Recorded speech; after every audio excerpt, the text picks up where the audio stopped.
greatest NBA team of all time. A team built to win is what he said. Like, if he wanted to make a team that was built for winning basketball, this would be the lineup that he would make. So we're going to go and dive right into this list. So he starts off by saying, when constructing the greatest NBA team of all time, the challenge is finding players whose unique skills complement each other for maximum efficiency and success. My selection of the following 5 players not only highlights individual greatness, but it also creates a harmonious blend of size, defense, scoring, playmaking, and unselfishness.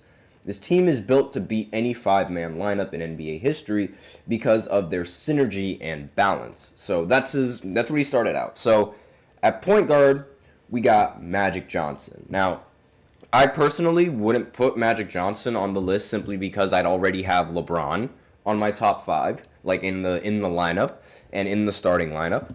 But his reasoning for Magic is Magic Johnson is widely regarded as the greatest point guard for good reason. His combination of size, basketball IQ, playmaking ability makes him ideal like as a playmaker. He was a 5-time champion, 3-time MVP, averaged 11 assists per game over his career. His vision on the court allowed him to make passes others couldn't see, which kept defenses constantly guessing. Why not Curry? While Curry is the greatest shooter, Magic's size and defense give him an edge. I respectfully disagree with the defense. Magic Johnson was actually a little bit of an overrated defender. The only reason why people consider him a good defender is because of 2 things. One, NBA 2K. They juice up a lot of the stats. That's one, but I'm sure that's not the reasoning why. And 2, like the reasoning for my boss is why, as to why he claims his defense. And 2, his height. Like, a lot of people, they think that because, Magic Johnson was so tall, like, oh, he can get blocks. He didn't really get that many blocks as a tall 6'9" point guard, despite having a huge size advantage against all of the other small guards at the time. And when you look at him guarding the ball, he was just a cone. I'm sorry. He was a cone on defense. And sure, he got a lot of steals and led to a lot of fast break opportunities, but you also have to remember that the basketball IQ from a lot of players back in the day was not the same as it is right now. You aren't going to see many players make such predictable, easy passes for Magic Johnson to pick off. And on top of that, again, Magic is just not as good of a defender as a lot of people like to make him out to be. So, really, I would rather have Curry in there, and his defense is not much better than Magic, but his offense is, like, you can make the argument that it completely exceeds Magic, and it would fit better under a LeBron-led offense with the system that, running around screens and actually getting wide open 3-point shots. Because so far, I think one big problem with this lineup, I'm skimming through it, is that 3-point shooting is going to be an issue. So that was his reasoning for not picking Curry. I respectfully disagree. And another point says that he has is Magic was a proven playoff performer, winning championships with elite passing and leadership. I do agree with that. He definitely is a much better playoff performer than Steph Curry in most situations. But still, on an all-time team like this, I just wouldn't give Curry the ball. And again, I'd give it to LeBron or several other options that I have on the team. So next, at shooting guard, he has LeBron. Now, LeBron can play any position, so I have no problem with him being a shooting guard. But why LeBron? He says that James might not be traditionally listed as a shooting guard, but his adaptability allows him to excel at virtually any position. LeBron is the NBA's all-time leading scorer, an elite facilitator, boasting career averages of 27 points, 7 assists, 7 rebounds. His size, strength, and athleticism enable him to dominate both ends of the court. LeBron's ability to play off the ball and set up teammates gives this team an added layer of flexibility. His combination of scoring, playmaking, and defensive ability makes him one of the best, most complete players in NBA history. Yes, LeBron should be on this roster. Why not MJ or Kobe? While Kobe and MJ were elite scorers, their reputation for demanding the ball and occasionally clashing with teammates may disrupt team chemistry. LeBron, on the other hand, has been known for his unselfish play, improving those around him and keeping teammates engaged. And to that comment, I agree with it with Michael, but I disagree with it with Kobe. Because you have to, if we're looking at the prime, like we're looking at the prime years of Kobe, those were when he ended up winning you can make the argument that his prime was when he was on the Olympic team, a team that was known for being surrounded by fantastic players. And players that shared a similar work ethic with Kobe. Like, you can see it on the Redeem Team documentary. When people found out that Kobe was in the gym at 3 o'clock in the morning, D Wade, LeBron, Bosh, and everybody else except for Carmelo Anthony were all on his schedule. But to be fair, Carmelo Anthony was such a good Olympian athlete. He did not need to be on Kobe's schedule. But still, all of those players, they followed in the footsteps of Kobe. And when Kobe sees that you have the same passion and dedication for the game, he's going to give you that respect, because the reasoning for why Kobe was labeled as a ball hog was because he wouldn't give the ball to his teammates because he felt that his teammates did not take the game nearly as seriously as he did. Like, he saw them in practice. He saw them fooling around. He saw them not getting as many shots up as him. And he just knew that they weren't made out of the same stuff. So I respectfully disagree with my boss's opinion on Kobe Bryant and that reputation, because Kobe discarded that reputation once he joined the Olympic team and showed that he can play with a fantastic supporting cast and be the leader that the team needed. Granted, he was also able to show that he can play alongside another alpha like LeBron James. So I somewhat disagree with Kobe not being in the lineup, but we're going to continue on with this list. And Drew Pau Gasol is back in the chat. What's up, Pau Gasol? I'm just going to call you Pau Gasol just because, it's a lot easier to say. And at the small forward, this is very, very, very interesting. He has Dennis Rodman at the small forward. And yeah, I don't know if I really got to say much about that. Now, his reasoning for this is because he's the ultimate team player. While not traditionally small forward, his unique skill set makes him perfect for this lineup. Rodman is widely regarded as one of the greatest rebounders and defenders in NBA history, averaging an incredible 13 rebounds per game during his career. Even though he was often matched up against larger players, his defensive versatility allows him to guard multiple positions, from guards to centers, and he was known for shutting down some of the league's best scorers. Rodman never demanded the ball, which means more touches for the scorers on the team like Durant and LeBron, and spoilers, Durant's at the power forward, and his rebounding prowess providing second chance opportunities and preventing fast breaks for opponents. I'm sort of curious as to why he didn't put Kevin Durant at the small forward and then Dennis Rodman at the power forward, but then again, it's really positionless, so you can put them at anywhere, and then they'll be fine. LeBron or Magic are still going to be the ones bringing up the ball in this lineup, so I guess, but at the same time, Rodman should be listed at the power forward, and Kevin Durant should be listed at the small forward, if anything. But that's just me, if you're going to continue with this lineup. And I do understand, the whole role player and things like that, but I don't know. I mean, Dennis Rodman, you also have to remember all the off-court shenanigans that he does, and how there are times where he's probably not even going to be at games because he's busy in Vegas or something like that. Like, probably marrying a planet or something like that. And I do understand, yes, Rodman, fantastic role player, but still, we're acting like all these all-time talents can't be role players or don't even want to be role players. Like, when you make a lineup that is full of the greatest players are going to understand how good the other players are. And they're not going to even challenge that. And if they need to take a step back, they know what it takes to win the game. All-time great players will know what they need to do, and they'll know what it takes to win the game. And the argument for Kobe was that, Kobe wants and demands the ball and all that things. But if Kobe is winning without the ball, I don't think he'd have a problem with it at all. The reason why he constantly wanted the ball was because the team wasn't winning whenever everyone else was getting the ball. So he was like, give me the ball, I'm going to win the game. That was the reasoning for it. There's legitimacy to Kobe's ball hogging. And it's not like Kelsey Mitchell and her ball hogging, but that's a completely different story. Good Lord. Next on the power forward is Kevin Durant. Why Kevin Durant? Durant is arguably the most complete offensive player in NBA history. Standing at 6'10 with a 7'5 wingspan, Durant is nearly unguardable. His career averages of 27 points, 7 rebounds, and 4 assists per game showcase his ability to score from anywhere on the floor, whether it's in paint, mid-range, or beyond the arc. Durant's size and shooting ability make him a perfect fit for this team, as he can space the floor and create his own shot in isolation.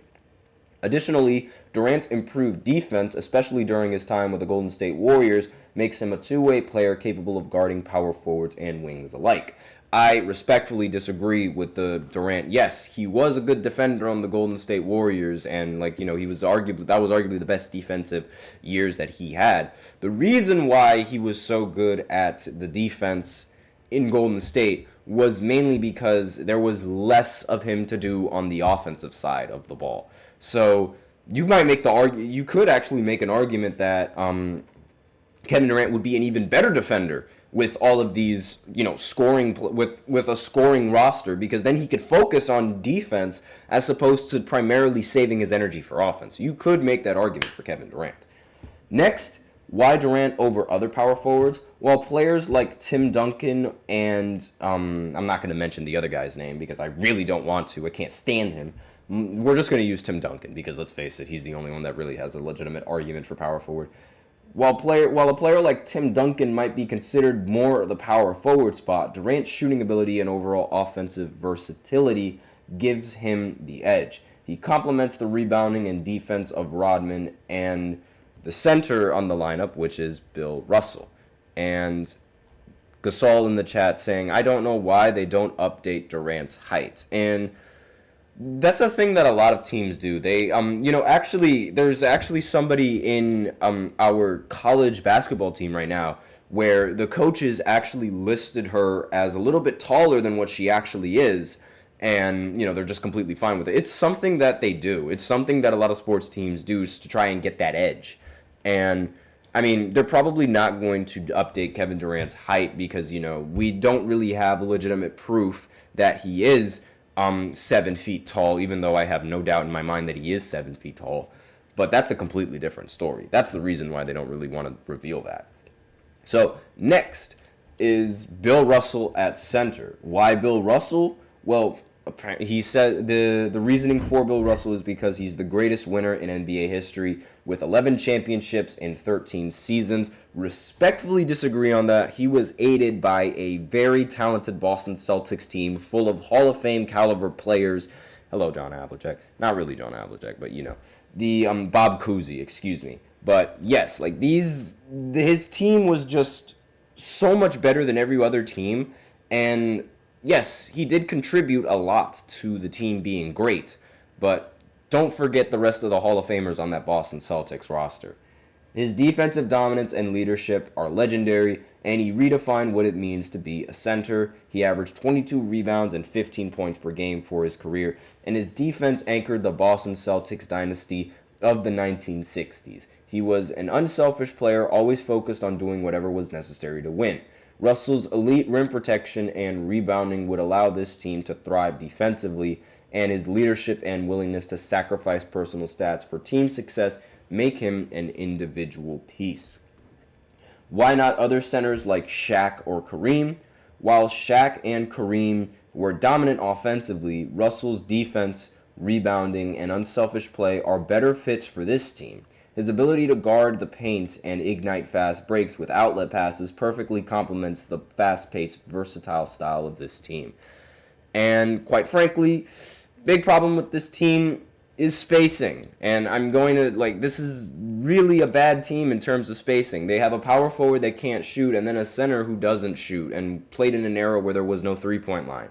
This is really, really bad spacing, and I don't really think that having bad spacing is going to benefit anybody. Now, defensively, you can make the argument that Rodman would still be able to keep up with a lot of the guards and defense and, staying in front of the three-point shooters, but still, he also doesn't really score, so he has to pray that he holds his opponents to 0 points every single game. And in an era where a lot of people are going to have a lineup that shoots a lot of three-pointers, chances are some of those contested shots are going to go in.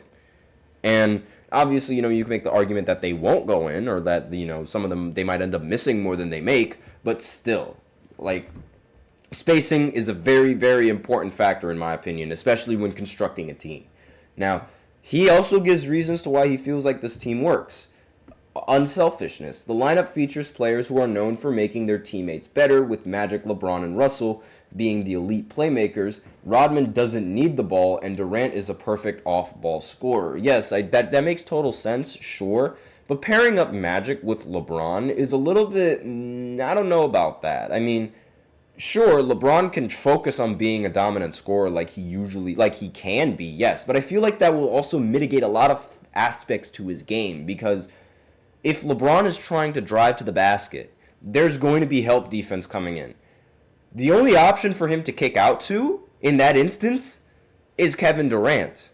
And chances are there's going to be somebody in the paint, because Dennis Rodman is going to be there and Bill Russell is going to be there. So it completely negates a whole aspect of LeBron James's game where he is most efficient and most dominant at. I don't think that's going to work.